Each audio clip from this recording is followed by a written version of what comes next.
Hi everyone and welcome back. Today, we'll be covering the heartbreaking story of Celeste Manno, a young woman whose life was tragically cut short due to the devastating effects of stalking.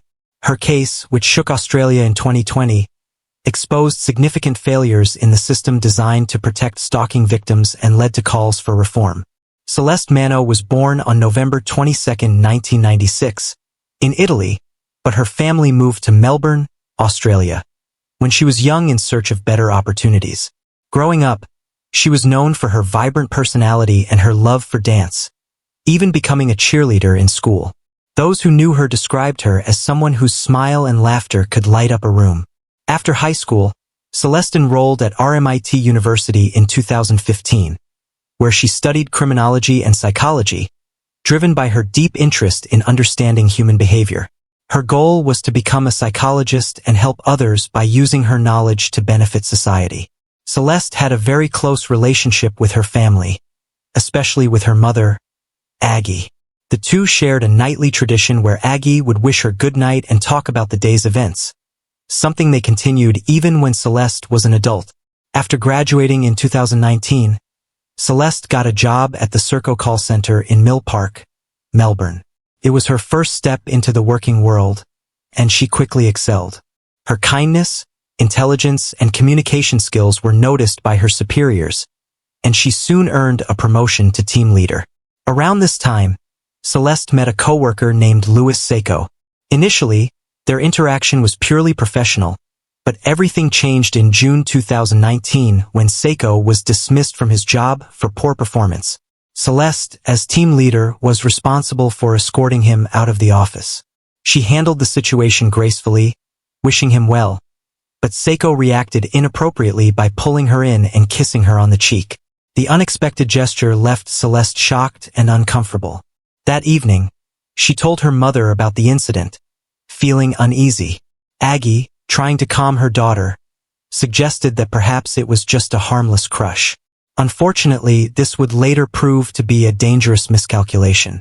Just a week after being fired, Seiko sent Celeste a message on Instagram, confessing his obsessive feelings for her.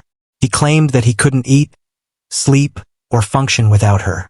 Despite Celeste politely rejecting him and making it clear that her feelings were strictly professional, Seiko's obsession only grew. He created multiple fake Instagram accounts to contact her after being blocked, and his messages became increasingly disturbing, moving from innocent to explicit. Despite her efforts to block him, the messages kept coming, affecting Celeste's emotional well-being and causing her sleepless nights. The situation quickly spiraled out of control, and the relentless harassment took a serious toll on her mental health. Celeste, feeling overwhelmed by Seiko's obsessive stalking, eventually confided in her mother, Aggie, and close friends. Everyone was shocked by how far Seiko had gone. Aggie, concerned for her daughter's safety, insisted Celeste go to the police. Reluctantly, Celeste agreed, and they both visited the local police station. Despite showing the officers the numerous threatening messages, the police didn't take her case seriously. They told her Seiko hadn't technically committed a crime, advising her to ignore the messages or delete her social media. They didn't even record Seiko's name or the details of her complaint. Feeling disheartened and let down, Celeste and Aggie left the station with no real solution. In the months that followed, Seiko's stalking only intensified. His messages became more disturbing, filled with threats and disturbing fantasies. Celeste's mental health began to decline, as the constant fear and anxiety started to take over her life. She became overly cautious, often looking over her shoulder when leaving her house or workplace. Even though she tried to keep her daily routine, the fear of Seiko's presence was always in the back of her mind. She withdrew from social events and stopped posting on social media to avoid giving Seiko any opportunity to contact her. Despite these challenges, Celeste leaned on her loved ones for support, especially her boyfriend Chris Ridsdale. Chris, who had been a colleague, became a steady source of comfort and strength during this difficult time. Their relationship, which had grown into a romance, provided Celeste with a sense of security. Chris was patient and understanding, allowing Celeste the time and space to cope with her emotional trauma. Together, they tried to enjoy the small moments, taking walks, visiting cafes, and finding some normalcy amidst the chaos. However, Seiko's shadow still loomed over Celeste's life. She could never fully relax, always afraid Seiko would discover her relationship with Chris and redirect his aggression toward him. Around a year after the stalking began, things took a dangerous turn. Seiko's actions became even more aggressive. Celeste was horrified when she noticed his car parked near her workplace and later in her neighborhood. Seiko had escalated from virtual stalking to physically following her. The discovery left Celeste in a constant state of fear, causing severe anxiety and panic attacks. She couldn't leave her house without feeling terrified, and her personal and professional life began to suffer. Seeing her daughter's deteriorating mental state, Aggie became deeply worried. Chris, too, felt helpless, unsure how to protect Celeste from this invisible threat. Realizing that they couldn't handle this alone, Celeste and her mother decided to return to the police, determined to get the help they needed. This time, they came prepared. With records of Seiko's stalking behavior, screenshots of messages, and evidence of his presence near her home and work, they presented a stronger case. A different officer listened attentively and acknowledged the seriousness of the situation. He explained that while Seiko's individual actions might not have been illegal, together they formed a pattern of systematic stalking. The officer advised Celeste to apply for a restraining order. The process was emotionally draining. Celeste had to recount every instance of stalking, provide evidence, and explain why she feared for her safety. But with the support of Chris and her mother, Celeste pushed through. Eventually, the court issued a restraining order that prohibited Seiko from contacting her. Though it was a relief, Celeste remained cautious, knowing that the trauma of Seiko's actions would take time to heal. After obtaining a restraining order against Seiko, Celeste experienced a much-needed sense of relief, although she understood that it was just a piece of paper and couldn't physically stop him.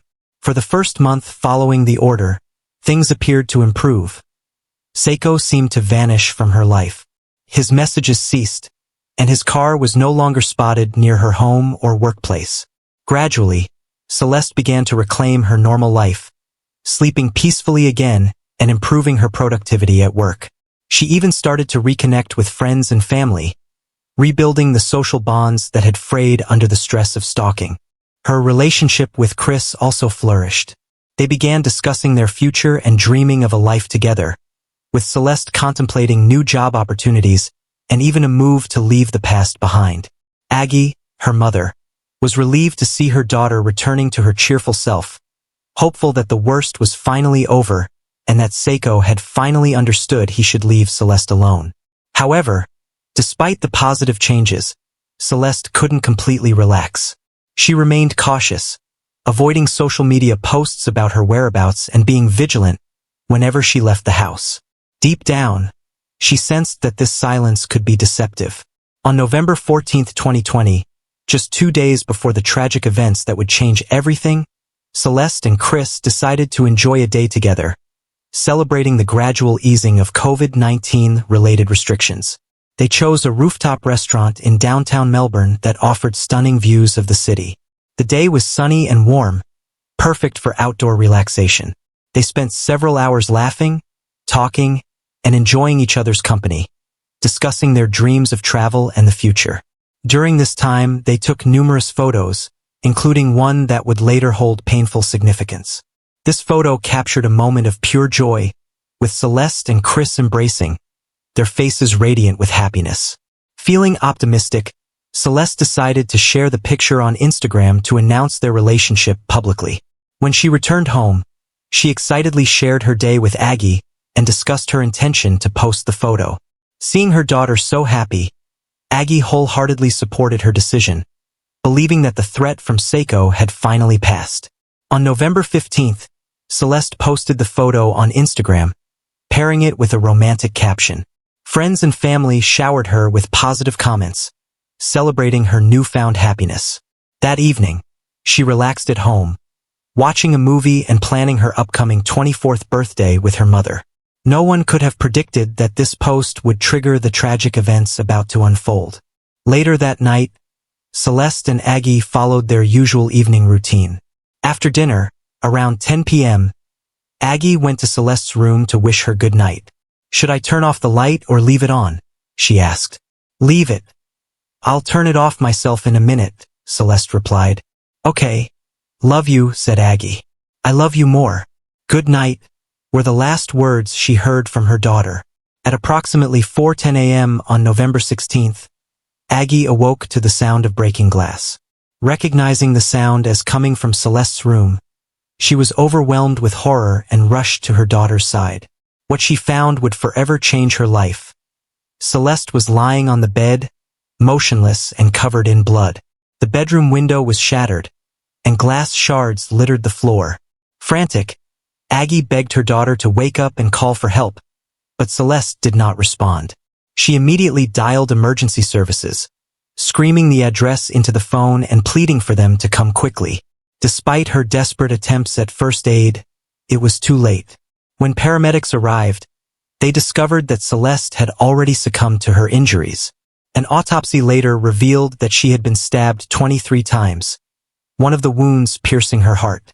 Upon confirming Celeste's death, Aggie fell into a state of shock, struggling to comprehend that her vibrant daughter, whom she had spoken to just hours before, was gone. In a moment of despair and anger, she cried out, "He killed her," drawing the attention of the police officers who had arrived at the scene. The police quickly initiated an investigation, meticulously examining the crime scene and collecting evidence. They found bloody fingerprints on the windowsill and nearby fence, and a neighbor's surveillance camera captured a car speeding away from Celeste's home around the time of the incident.